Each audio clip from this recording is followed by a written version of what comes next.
বাংলাদেশের সেনাপ্রধান জেনারেল ওয়াকারুজ্জামান এখন অন্যতম আলোচ্য বিষয়। যেভাবেই হোক না কেন, সোশ্যাল মিডিয়াতে হোক, গণমাধ্যমে হোক, বারবার তার ভূমিকা, তার বক্তব্য এগুলো নিয়ে আলোচনা হচ্ছে, সমালোচনা হচ্ছে। কিন্তু আজকে আমি একটা ভিন্ন বিষয়ে আলোচনা করব। সেটা হলো, এই প্রথম দেখলাম যে সেনাপ্রধান জেনারেল ওয়াকারুজ্জামান স্বাধীনতা দিবস উপলক্ষে একটা ব্যতিক্রমী বাণী দিয়েছেন। আমি একেবারে লাইন বাই লাইন বাণীগুলো পড়লাম। প্রথম কথা হলো যে স্বাধীনতা দিবস উপলক্ষে আলাদাভাবে সেনাপ্রধানের বাণী আমার আগে চোখে পড়েনি। আজকে মনে হচ্ছে এটা প্রথমবারের মতন তিনি বাণী দিচ্ছেন। চমৎকার বাণী। বাণীর বক্তব্য আমি বললাম যে লাইন বাই লাইন আমি পড়েছি।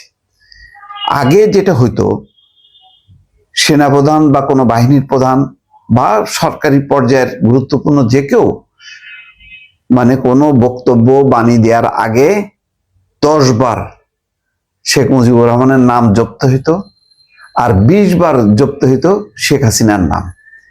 মানে আল্লাহর নামে যেমন আমরা সবকিছু শুরু করি, এরা আল্লাহর নাম বাদ দিয়ে শেখ মুজিবুর রহমানের নাম, শেখ হাসিনার নাম, এইগুলি দিয়ে শুরু করতে হতো। এই প্রথম দেখলাম যে এটা একদম নিপাট, একদম ঝকঝকা তকতকা, কারোর কোনো ওই ধরনের বন্দনা নেই, গুণকীর্তন নেই, ওই মানে স্তুতি কোনো বাক্য নেই। এমনকি এখন যে সরকার প্রধান ডক্টর ইউনূসের নামও উচ্চারণ করতে হয়নি, দরকারও নেই। একদম পরিষ্কার পরিচ্ছন্ন স্বাধীনতা, মুক্তিযুদ্ধ এবং সেনাবাহিনীর যে গৌরবোজ্জ্বল ভূমিকা এবং এই দেশ রক্ষা, স্বাধীনতা রক্ষায় সেনাবাহিনীর ভূমিকা ভবিষ্যতে যে অব্যাহত থাকবে অতীতের মতন, সেই মর্মে তিনি একটা চমৎকার বাণী দিয়েছেন। দেখেন, তিনি বলছেন কি শুরুতেই, দেশের সার্বভৌমত্ব এবং স্বাধীনতা অক্ষুণ্ণ রাখার জন্য বাংলাদেশ সেনাবাহিনীর প্রতিটি সদস্য সর্বোচ্চ ত্যাগ স্বীকারের জন্য সদা প্রস্তুত রয়েছে। এটা জানিয়েছেন ওয়াকারুজ্জামান তার বাণীতে, স্বাধীনতা দিবস উপলক্ষে দিয়ে এক বাণীতে তিনি বলছেন। অর্থাৎ বাংলাদেশের স্বাধীনতা এবং সার্বভৌমত্ব রক্ষার জন্য সেনাবাহিনী সব সময় একদম সর্বোচ্চ ত্যাগ স্বীকারের জন্য প্রস্তুত রয়েছে।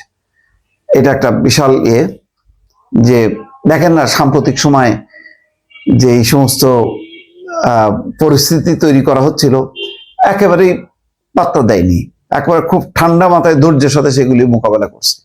দেশের ভেতর থেকে, দেশের বাইরে থেকে এরকম একটা পরিস্থিতি তৈরি করা হচ্ছিল যাতে সেনাবাহিনীর মধ্যে একটা ভাঙন ধরানো যায়, ভারত ইস্যু, আওয়ামী লীগ ইস্যুতে করে যাতে একটা ডিভিশন ক্রিয়েট করা যায়।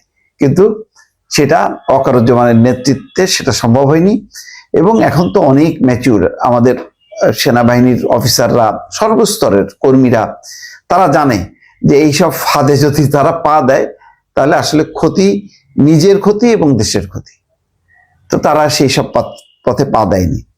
সেনাপ্রধান বলছেন, মহান স্বাধীনতা এবং জাতীয় দিবস, আমাদের জাতীয় জীবনে এই দিনটির গুরুত্ব এবং তাৎপর্য অপরিসীম। 1971 সালের এই দিনে এদেশের মুক্তিকামী আপামর জনতা কাঁধে কাঁধ মিলিয়ে দেশ মাতৃকার পরাধীনতার শৃঙ্খল মুক্ত করার লক্ষ্যে পাকিস্তানি হানাদার বাহিনীর বিরুদ্ধে সশস্ত্র সংগ্রামে ঝাঁপিয়ে পড়েছিল। কোনো কিন্তু শব্দ বাকি রাখে নাই যে না এখন পাকিস্তানি বলা যাবে না, আবার কে মাইন্ড করে না বলছে পাকিস্তানি হানাদার বাহিনী। তখন তাদের যে ভূমিকা ছিল সেই ব্যাপারে তিনি বক্তব্য রেখেছেন। দীর্ঘ 9 মাস রক্তক্ষয়ী সংগ্রামের মাধ্যমে অর্জিত হয় আমাদের চূড়ান্ত বিজয় এবং বিশ্ব মানচিত্রে স্বাধীন দেশ হিসেবে স্থান করে নেয় আমাদের প্রাণপ্রিয় মাতৃভূমি বাংলাদেশ। এই কারণে 26শে মার্চ আমাদের জাতীয় জীবনে গৌরব এবং অনুপ্রেরণার চিরন্তন উৎস হয়ে থাকবে। স্বাধীনতা দিবসের এই শুভ লগ্নে আমি বাংলাদেশ সেনাবাহিনীর সকল সদস্যকে জানাচ্ছি আমার আন্তরিক শুভেচ্ছা এবং প্রাণঢালা অভিনন্দন। আমি খুঁজতেছিলাম যে এই লাইনের কোথাও সেই আবার নাম জপতে হয় কিনা। না, এখানে কোনো নাম জপাজপির কিচ্ছু নেই। একেবারে মানে বাংলাদেশের মুক্তিযুদ্ধ এবং এই মুক্তিযুদ্ধে আপামর মানুষের যে ত্যাগ, সেটাকে তিনি স্মরণ করেছেন। এখানে কোনো ব্যক্তিকে আনেননি, কারণ এক ব্যক্তিকে আনলে একে বাদ গেলে কোনো, ও বাদ গেলে কোনো, এই করতে যে এই পেঁচালের মধ্যে আর সেনাবাহিনী পড়তে চায় না।